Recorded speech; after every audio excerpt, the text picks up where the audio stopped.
नमस्कार, मेरा नाम डॉक्टर श्वेता गोस्वामी है। मैं डायरेक्टर हूँ जीवा फर्टिलिटी की। हमारे फर्टिलिटी एंड आईवीएफ सेंटर्स हैं नोएडा एंड दिल्ली एनसीआर में। एक कॉमन क्वेश्चन जो भी कोई भी महिला या पुरुष अगर बच्चे के लिए प्लान कर रहा होता है वो ये होता है कि मैं कैसे अपना जल्दी से जल्दी कंसीव करने की क्षमता को हम बढ़ाएं। तो हाउ टू कंसीव नेचुरली, हम ऐसा क्या करें जिससे कि हमें जल्दी से जल्दी बच्चा हो पाए।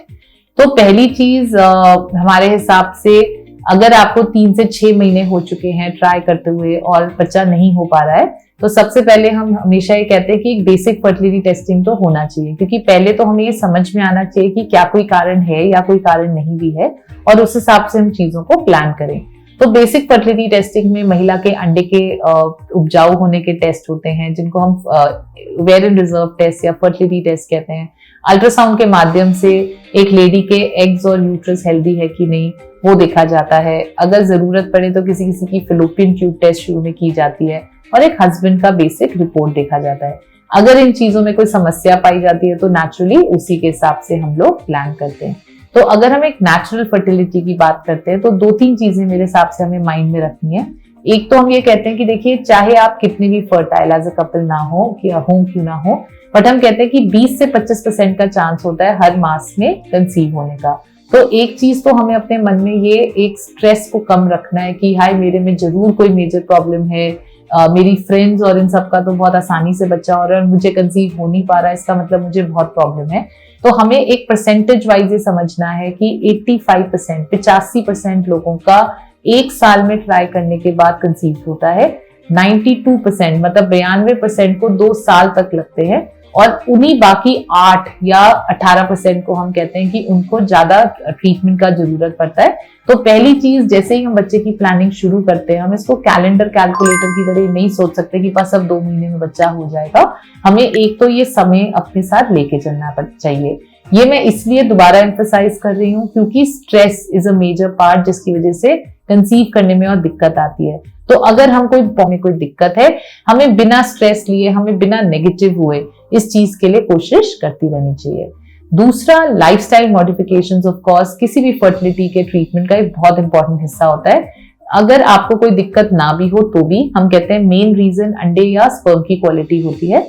दूसरा, आजकल काफी कॉमनली हार्मोनल इम्बैलेंसेस भी देखे जाते हैं। तो हम कहते हैं अगर आपको कोई पीसीओडी की समस्या है तो वेट लॉस है, एब्डोमिनल एक्सरसाइज है, अच्छे से एक्सरसाइज करना एक डेफिनेटली अच्छी चीज है जो आपके हार्मोन्स को रेगुलराइज करता है, नेचुरली बैलेंस करने में हेल्प करता है और कंसीव करने में हेल्प करता है।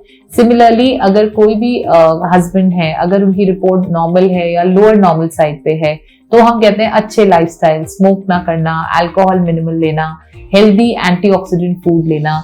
तो हम कहते हैं नट्स एंड सीड्स बहुत अच्छे होते हैं। हम बादाम लें, अखरोट लें, अलसीर लें, चिया सीड्स हैं, फ्लैक्स सीड्स हैं, एवोकाडो है, टोमेटोज हैं। इन सब चीजों को हमें डाइट में इनकॉर्पोरेट करना चाहिए, क्योंकि ये हमारी गेमीट हेल्थ के लिए अच्छा होता है। देखिए, जो चीजें हमारे हाथ में है ही नहीं, वो है चाहे वो पोल्यूशन है, चाहे एडल्ट्रेशन है, वो सब हम हेल्प नहीं कर सकते, बट हम एटलीस्ट अपनी तरफ से जो हेल्दी लाइफस्टाइल अडॉप्ट कर पाए। क्योंकि हो सकता है महीनों या सालों से अगर हमारा लाइफस्टाइल बहुत अच्छा नहीं है तो it might again take some months जब तक कि वो ठीक होने लगे। तो हम अपने एंड पे तो एटलीस्ट लाइफस्टाइल के इन फैक्टर्स पे हमारे को डेफिनेटली फोकस करना चाहिए। इसके अलावा एज आई सेड, एक बेसिक साइंटिफिक तरीके से कि हम एटलीस्ट टेस्टिंग करते रहें, जो हमारे हिसाब से कुछ बेसिक दवाइयों की जरूरत है वो हम लेते रहें, क्योंकि हमारे कंट्रोल में है एक तो स्ट्रेस ना लेना, एक अच्छे से लाइफस्टाइल को मेंटेन करके रखना। ऑफ कोर्स जो हर एक और कपल में ओवरऑल दिक्कत आती है, क्योंकि समय होता जाता है, एक स्ट्रेस बढ़ता जाता है, तो एक फर्टाइल विंडो को ध्यान में रख के उस इंपॉर्टेंट टाइम में बिना स्ट्रेस आउट हुए ट्राई करना। क्योंकि हम ये कहते हैं हर रोज ट्राई करना या बिल्कुल मेटिकुलसली फॉलो करके ट्राई करने से सबको स्ट्रेस होता है।